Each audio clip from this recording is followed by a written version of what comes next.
Très chers internautes, bonjour, bonsoir. Ça dépend de l'heure à laquelle vous allez suivre cette émission. Donc, Nabanda Kunabino, Naba téléphone, Naba tablette. Et puis, Naba écran Nabino. Donc, voilà. Merci beaucoup. Ceux qui t'ont eu les sous, toujours tout symbole.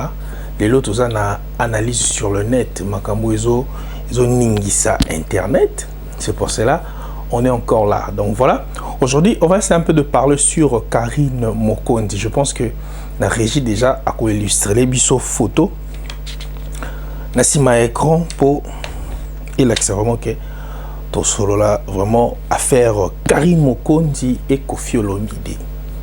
Donc Karine Mokonzi, Koffi Olomide, réconciliation. Réconciliation on a et créer nini. Et nini Internet. Pourquoi nini Internet? Vous allez suivre ça sur cette émission. Donc voilà, avant tout banda, merci toujours quand n'engezalaka na balandinyo surtout tout balandaka Global Télévision Moscou, il y a de partout to sengibino ba merci mingi. To pesibino mbote mingi, ba merci na bino surtout ba abonné nyostou ba na membre. To sengibino vraiment ba merci mingi. Bo partager ba émission, les émissions moko vraiment qui toko mingi pour tokoche la bino ba voice ya bato ba soutenir Karine et puis tokoche la bino voice moko ya Koffi Olomide à recadrer Kisinjora les maniqués bango nyonso à recadrer en la voice moko eza a toka ensemble na bino na émission na biso ya lelo. Donc voilà, to sengi d'abord merci na batunyo surtout bazaka na lobaki déjà que je vais en tout cas éviter à ça la dédicace parce que jusqu'à présent tout le monde n'a ni appel ni message zatie melo ba russe. Pourquoi pour na nini tout nous ma dédicace. Par contre vous contribuer na elo comment voter na chaîne abiso quand même moi message ça sera bien to boka bana membre parce que bana membre ba soutenir vraiment biso na ba like na bango et puis na ko commenter ba émission na biso bon sko yo au van no chez na palais yo pe ba boaka yo. Donc voilà, merci beaucoup. Donc très chers internautes, très chers téléspectateurs, il y a Global Télévision Moscou quand est ici bino que notre kolobele la Karine relation na yé na Koffi. Donc voilà. Toko mekamo ko sembola omoni tant to lobara toujours que ba congolais tous na bolingo parce que bolingo tant ozana bolingo ekimisaka en muto azaka na bolingo te azala esprit mabe. Donc voilà pourquoi toye ko sala analyse ya masolo oyo parce que to moni to landaki bino to bolandaki Ken Piana Manike Kisinjora. Trois personnes wana Ken Manike et puis Kisinjora. Tous les trois personnes wana bafinga Koffi. Koffi a limbisa bango. Ken Piana finga Koffi a faire Koffi na sakari bababaswe. Koffi kuta kangisa Ken Piana kota ku boloko. Mutu moko teo ayaki po abimisa Ken Piana na nini na kasho na makala. Izayaka ka Koffi moni mtachaki na se abimisa ndeko na biso Ken. Ozomona tokesu kote Manike même afinga Koffi. Bon, Manike on dirait dans la information te soit afinga Koffi ou pas en tout cas côté Manike en tout cas je sais pas. Mais Kisinjora afinga Koffi. Mutu a façonna Kisinjora eza Koffi Olomide. Basera babia et tout. Kisinjora a kepa Fali. Alaki pa azalaki et pas JB. Afinga Koffi pas JB makasi. Mais alimbisa bango donc les deux personnes on a sozu Ken na Kisinjora soki tobito lo bango pe bafinga Kofi, mais Kofi limbisa bango. Mais pourquoi pas Kofi limbisa pe Karim Mokonzi? Ah oui, pour limbisa, ils en ont pas de problème mortel. Eh ben ndeko nanga. Congolais to bossa na nembangu. Ya on a lobaka toujours Congolais to bossa na mbangu. Tout le cas moi aux ala ba humain. Donc le pardon ça pouvoir moko ilibéraka. Donc ça pouvoir moko ilibéraka. Lelo to moni Karim Mokonzi, en tout cas félicitations à Karim Mokonzi, émission qui toque 5 sur 5. Image, ma question, endroit, habillement en tout cas. Très kitoko. Bah félicitations. Non. Mais pour nous on a 3 personnalités, on a 3 personnes, on a au bango basaki ba émission et que Kofi a koki ko limbisa Karim Mokonzi te parce que Karim Mokonzi a finga ya koko dianzombo. Mais ils ont un jour était, ils ont pas un jour était. Et puis yemo Kofi Kutu à reconnaître ngo comme un jour était. Koko ils ont un jour était. Ils insultent. Hein mes frères, pourquoi tu comme na motema mabe aboy ba congolais ozomona mabe côté zozala lokwa yo zala kana mutu wana olingi mutu wana bongisa na batu tete lokwa yo zala kana mutu wana olingi rando ne zala kaka te to komo bosa na kenzamba exista na ba ranki na onde to komo kendela ngo boye oko bare pe mutu donc ils ont vraiment pas si mingi. N'habitez nazo benga en pleine émission. Comment bande konanga? Donc yango ne logo toaki vraiment ko solo lango. To mekaka ko recadrer bato. To tika ki mutema mabenketo to mekango. To meka ko longola nketo. So moni mutu bazaki na rando na mutu ngo babongisi beta maboko. Yango moni bozotikala na basoni ozomona oki oche koto mabe lobi mabe koto yo oki nango koto muto anta ba obongisa na muto na yo tikali yolela yango foza sagesse foza la bande ko na biso surtout bino batu boleka na ba écran en tout cas boluka ko soigner façon na bino ya kozalela. Donc émission ezaki toujours to symbole parce que internet ezemo ko yinda par rapport à Karim Mokonzi na Kofi Olomide. Donc voilà, pour na sikoto kende na kosenga na régie a balancer les biso voice wana oyo to banda na voice oyo mama wiva tinda ki plutôt kende sko na voice ya Kofi Olomide. To landa voice wana mama wiva plutôt zonga.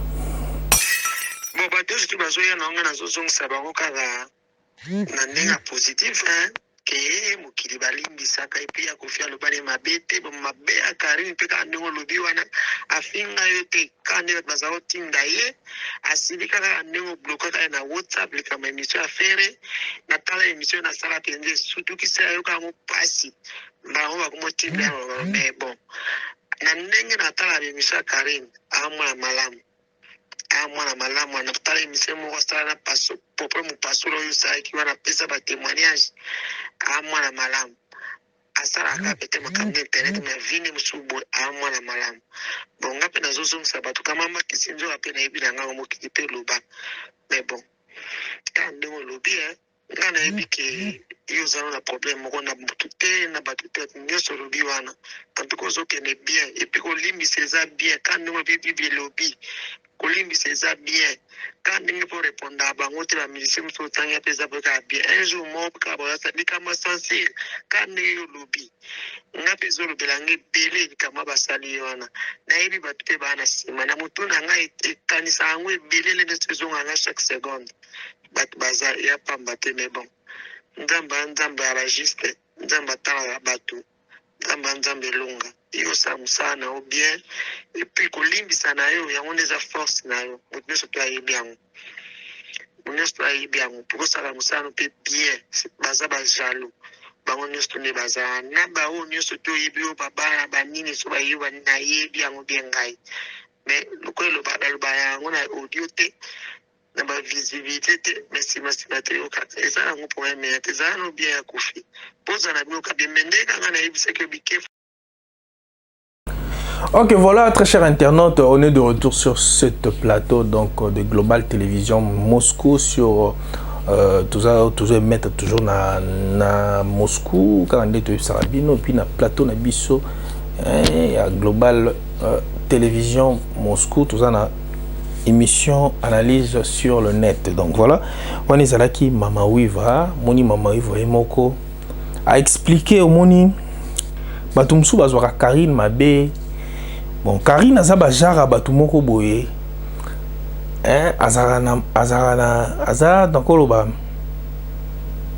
Azara hypocrite te. Ozomona. Ba jara batu neti ba Karine balingaka mbala moko. Ozomona. Donc yango moni batu balingaka toujours ko bundisa. Mais nde batu ba bundisa Karine aza fi moko boye pe maximum batu belé balingaka. Bato belé pe balingaka donc on a globalement sur 100%. Bon, Karine a cause à la tana ba 80% bato balingaka donc parce que Karine azana vraiment structure moko evanda ou ba soutenaka bana membre, il y a beaucoup de gens au ba soutenaka donc moni donc aza fi moko il faut te féliciter ngana lobango fa Karine azo continuer ko coloniser génération na vous comprenez donc il faut tout le bar soyez là comme il y a la moiseau salema pourquoi pas tout le bar on est tingai bon on a la pesa qui toujours bah sincère parce que tant on va à Moscou tout ça naie donc tout pesa qui bah sincère ou singela qui vraiment na mutunyo sous quoi nouveau na insika donc voilà yango moni toujours tout le bar toujours que moté mama be et zamala moté tout le ko changer ba congolais tout changer comme moi motema qui te longwa couper sa montonyon sous chance donc voilà donc bande qu'on a biso ba longolaka ki motema mabe et vous allez au moko il y a bien donc voilà quand on continue na analyse na biso sur le net à lelo donc moni Kofi baza batu moko boye ba icône ya mboka na biso ozomona ba Kofi baza ba icône.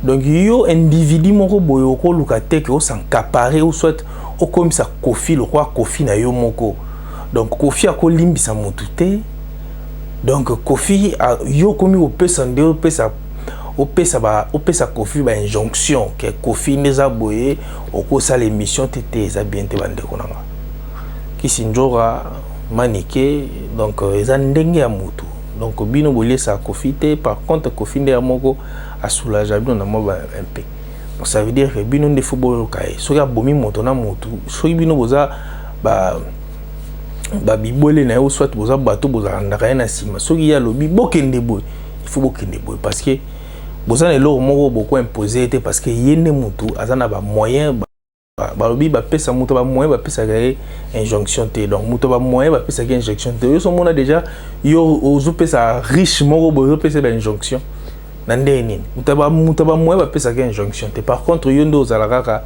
faut bomaka moto comprendre donc beaucoup jamais que ça yango vraiment émission et ça ken ça vraiment la essence te ça vraiment la essence te parce que Kofi aza icône bino bomo na Kofi na bo sara na tant tolo ba keno bo sara na Kofi aza icône na mboka. Donc voilà, poto kota siko poto kende to kenda malem mais to chiter na émission na biso na osenga na régie tela biso siko yo voice ya Kofi Olomide oyo ameki ko recadrer ba manike na ba kisinjora ke bango nyonso tout ba finga ka epe pourquoi pas epe alimbisa Karine Kutu yena Karine batikala obeba na te yena Karine batika zo problème te ezalika problème moko oyo ke Karine azali ko inviter na ba émission na ya banda olingo ya na émission te parce que non mon émission ezaki trop na polémique yango banda ko ya te ça va icône Kofi raisonne beaucoup il est très intelligent vous comprenez donc yango moni a expliquant bien et puis a moni lo moko te oyo Karine na pesa a fingaye ozomona et ça lui peut bien parce que l'émission moko très kitoko donc moi j'apprécie en tout cas 100% coup de chapeau à Karine Mokonzi en tout cas. Donc la baronne donc autorité morale en tout cas tu as notre soutien donc pour soutenir Yoka Kandenge tout ça il a makambo. Donc voilà, merci beaucoup la régie, tu peux essayer un peu de mettre cette voice et puis pour évoluer ensemble. Merci beaucoup, on écoute et puis tous on a mis gagné. Très bien, Batouba ou Loba, Bilo, Lelo, Batouba Linga Kofite. Surtout Bito qui n'a pas de musique, qui s'injure à la Kofi, Bimisa, à côté pas Fali, à côté pas Jim, ça va non finga Kofite. Surtout Bito qui n'a pas bien, qui s'injure à Moko, la salle à l'Ogon a bien monté, à Kamamiso. Bona lelo baloba te parce que tant on a limité la question de l'obat nous sommes demandé trop baloba it ah question de la vraiment pas j'ai besoin finga finga boy bon qu'on fait ça là baloba qui on a la mona raison bien bible c'est un biso kolimbisa koyeba pardon et puis babloka mo baloba ya kofi wana oh ba fingi koko buena boy déjà pe ko finga te on a pena pona ko finga ya solo la passe ko finga na domaine nini. C'est ça le problème. Il faut inventer des blocs donc il y aura maniqué voilà. Afin de profiter. Alors ma belle profiter. Mais le sol travail. Qui peut être pour occuper nini. C'est comme on a eu tant de gens qui ont soit des accaris, soit des acquisitions. Non, on répond de l'année. Mon qui me non, il faut répondre de Yozaboy, quand les balobaka. L'autre un jour, on ne sait jamais. Et au sein de la circonstance, on a pu calmer, pas plus en beauté. Non, vous avez besoin de on a pu voir quoi, papa n'a pas fini, il peut mes condoléances, à son seigneur peut mes condoléances. Non, non, vous avez on a dit, bateau, qu'il va télé, magité, balobagé, on a dit, péché, condoléances, papa n'a pas fini, on a dit, balobagé. Il faut s'en mailler. On a zana eloko moko te muto ko retrouver onga na loba ya Karine na finga yetu bo eza ata moko te muto moko sana moko longa ni comme là pour Karine qui na passer na bana ko boya ka ko sala émission na yi na bana mo émission na yi pe ka ba polémique ka ba bongo bongo souci na isa wana na problème na ite alors lelo yo comme na boye ko sala ennemi na yi l'accès qui n'a pas été et comme un peu ce problème, il faut qu'on ait les Camerounais. Il faut qu'on ait les Camerounais. Non, on a les Camerounais. Il y a ceux qui ont continué le lobby au final de l'Italie. Mais, dans le miracle de la fourmi, les moussous m'a bien le bassin et vous diminuez mon qui possible. On a tous le lien, oui, bangadie, à au moins la moutouma et moi valeur, moutouma et moi respect. Voilà, donc comme tout ça na hote bateau wana ba olo ba bébé ba justement bateau balinga musala kofi be baba kase kofi omoni na problème te na libe vous na problème te et puis soki mona wana ki mutu moko pe ya ya ranking sonde ninde ayi ala ko linga to ça l'émission te na kulate kolate tozongi na plateau na biso ya Global Télévision Moscou émission analyse sur le net binomoko boyoki message wana voice wana elobi mingi na kati elobi vraiment mingi na kati mututu attirer moi leçon na kati ça très important y compris Maniki et puis Ken Piana et puis Kisinjora ils a vraiment réponse moko direct na bango. En tout cas, Bolandango vraiment na bokebi nyos. En tout cas, c'est très important. Donc voilà, nga na komi na suka, na suka émission nga. Donc quand na lobaki, en tout cas, ba émission nga tout mikolo eza sama banga. En tout cas, bo excusez nga wa mwalingi na boka ili banga asolo la soit sololi na boka so sololi. En tout cas, je suis désolé. Donc voilà, je suis désolé. On peut ça mbote na Marcel Kachina, Ali Kanyemba, Alpha Kumpala. Donc Emmanuel Kaniki, Arnaud Kalonji, Dan Marcangelo. Donc voilà. Nasuki wana tokutana prochainement na ba édition na biso mususu. Merci beaucoup. Bye.